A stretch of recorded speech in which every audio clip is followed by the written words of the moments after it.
probinsya ng Apayao at Cagayan. Doon po gaganapin yan sa Peña Blanca Gymnasium sa Peña Blanca, Cagayan. Okay? Ano yung pamimigay?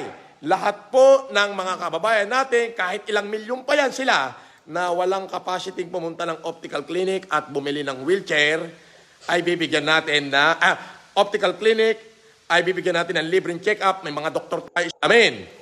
At lahat po, lahat po ng mga disabled, yung mga pilay lumpo, ay bibigyan natin ng wheelchair. Oh, bakit? Ito ang wheelchair, pakikita ko muna, patalastas muna ito, bubunot ako maya-maya. Ito ang ating mga wheelchair na ipamimigay. Ayan. Oh, sa dalawang probinsya, ay sasabihin, ay, kikinsi naman yung wheelchair, paano mabibigyan lahat ng pilay sa buong probinsya? Aray, pakikita ko sa inyo. Ay, hari ako ng yabang eh.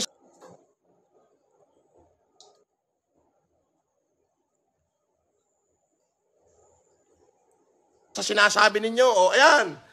Ayan ang mga wheelchair, sandamakmak na wheelchair ho yan. Ayan, meron pa sa opisina ko. So, ibig sabihin, yung pinakamalaking humanitarian sa kasaysayan ng karera ko, being philanthropist, pagsasabayin ko po ang dalawang probinsya. At bukod pa ron, 200,000 na salamin, at daan-daang libo-libong wheelchair, at bukod pa ron, lahat ng barangay, pipili ho ako ng estudyante na mahirap. Bawat barangay, isang estudyante ang pipiliin ko na mahirap at bibigyan ng smartphone. Magbibigay rin ho tayo ng maraming TV, smart TV doon sa mga tahanan na walang capacity bumili ng TV. Magbibigay ho tayo ng mga gift at mga cash. Ayan ay handog ni Francis Leo Marcos sa lahat dyan sa norte. At syempre, yan ay dahil sa tulong ng Masonic Lodge 307 ng San Mariano Masonic Lodge. At syempre, ng local government unit at kung ano-ano pa. Si Bambam Pilapil.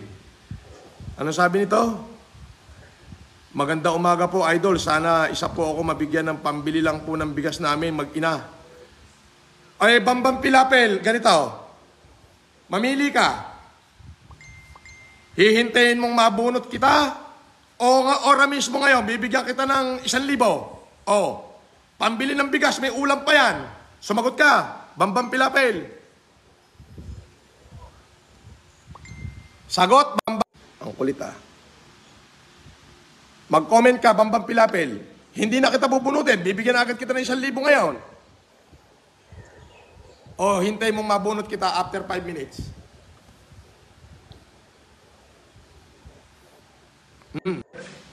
Ititigil ko tong live na ito. Sinabi huwag kayong tumawag sa messenger ko at naka-live ako eh. Bambam Pilapil. I-block ko nga itong tawag ng tawag na ito. Pag nabuhist ako, ibablock ko ito eh.